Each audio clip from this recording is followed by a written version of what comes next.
Congratulations Ram, ये तुम्हारा पहला सोलो शो है। मैं राम को 15 साल से जानती हूँ। हम लोग फर्स्ट ईयर BFA में साथ थे। पूरा फर्स्ट ईयर BFA 2009 से शुरू हुआ, अभी 2025 है।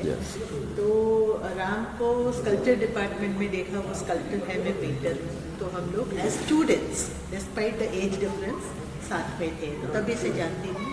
ही is a very very serious person, very मेहनती। ऐसे मेहनती बहुत कम लोग रहते हैं। मतलब गांव से आए और एकदम फोकस जो है उसका कि मैं करूँगा और जो करूँगा बहुत बढ़िया करूँगा, अच्छे से करूँगा, उसने तभी से नहीं छूटा है आज तक, जो बहुत मुश्किल है। गर्व की बात होनी चाहिए। राम को मैं उसके बिल्कुल शुरुआती उसके आरंभ से मैं जानता हूँ। जब वो पढ़ाई करने आया था हमारे डिपार्टमेंट में, तब से ले जाके आज तक उसके कला जीवन में जो जो भी पड़ाव आए, मैं हर पड़ाव का साक्षी हूँ। लेकिन ये उसका वन मैन शो देखने के बाद बहुत ही ऐसा गर्व महसूस हो रहा है कि ये खुद इसने अपनी एक बुनियाद खड़ी करने की इसकी जो कोशिश है वो वाकई काबिल तारीफ है। इस माध्यम के बारे में तो हर कोई मतलब देखते बराबर ही सबसे पहले माध्यम तुमको चौंका देता है। ये सबसे पहला जो तरीका उसने अपनाया अपनी अलग इमेज बनाने का, ये उसका काबिल तारीफ है। दूसरी बात, उसके कलर रंगों की एक अपनी भाषा उसने खोज के निकाली। बड़े हल्के फुल्के बड़े बड़े आधुनिक तरीके से रंग को उसकी जो मूल पहचान है वो पहचान से हट के उसको त्रिमिति की तहत एक अच्छी परिणाम को साबित कर पाना, ये राम ने बड़ा अच्छा किया है। नहीं, राम का काम हम पिछले 10 साल से देख रहे हैं और उनका जर्नी इतना ज़्यादा इंटरेस्टिंग है फॉलो करने के लिए। जब पहली बार हमने देखा था boy with balloon, we could make out कि this artist is gonna fly very high, and I am so glad to see how he is taking his career has taken shape till now, and I still think this is just the beginning. This show will totally change the way the world looks at him for the right way. I have always wondered the resilience required by a sculptor to go through this whole process. As you can imagine, the cost of material, labor, equipment, logistics, storage, it's unfathomable. The 10-time extra challenge a sculptor has to go through. And just, I mean, I've known him and we've dealt in his works for 10 years, but never cared to go very deep into the profile, which I read today for the show inauguration. And obviously seeing his parents, seeing how connected he is to the soil, that's even so beautiful that he's working on a global material. और इतनी चकाचौंध है उनके काम में, पर वो simplicity जो है उनकी रूरल महाराष्ट्र से जुड़े हुए, वो बहुत ब्यूटीफुल फ्यूजन है कि दोनों तरफ से इनका फ्यूजन है। एक तो काम इनके बाहर से रिफ्लेक्टिव है, पर काम फोर्स करते हैं आपको रिफ्लेक्ट करने के लिए। So it is just not reflective outside, also reflective inside. I am very happy to be part of Ram कुंभार's beautiful show called Everyday Icons. The very fact that the title of the show itself is so emotional, so honest, and so down to earth. That's the word. And if people are interested, and I hope that everybody is interested, because what you come to the show, the gallery, and see is people that you see on a very daily basis. The milkman, the balloon vendor, the cyclist, the person who's selling, some objects out there in the street. That itself is a mark of this wonderful artist. Actually, I would say that he is so astute as far as noticing the kind of people who go unnoticed in everyday life. And second thing is the very fact of the material that is steel, because it reflects you. It reflects everything that is visible in the world. And I think Ram is basically trying to show everybody what they really are. It's a very sharp critique of the artist in him, that look at your own self, through the work that I create, look at how you are. And that itself is a very potent statement for an artist to make without actually opening their mouth, but through their artwork. And क्या कुछ कहना चाहेंगे? बहुत ही आपकी art work की बहुत यहाँ पे सम्मान दिया जा रहा है, बहुत ही तारीफ हो रही है। सर ने भी अभी आपको इंडिया का अनीश कपूर कहा, मैम ने भी आपके काम की काफ़ी तारीफ की। क्या कहना चाहेंगे? किस तरह का जो आपका आर्ट वर्क बाकी से बहुत अलग हमें भी लग रहा है, क्या कहना चाहेंगे, क्या परिश्रम किया है कितने सालों से आपने और कैसे अब ये निखर कर सामने आ रहा है नेशनल और इंटरनेशनल लेवल पर?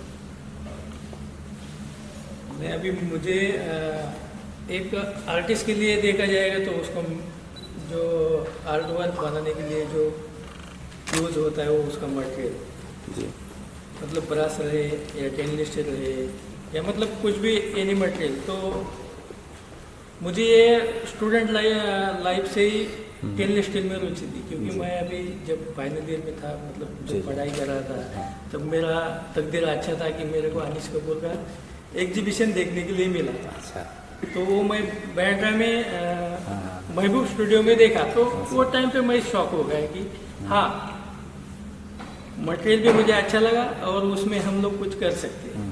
तो उस हिसाब से मैं स्टेनलेस स्टील जो मटेरियल है मेरा माध्यम है उसके साथ जुड़ा रहा। तो वहाँ से मैं वो जो मटेरियल है उसको छोड़ा ही नहीं तकरीबन आज तक।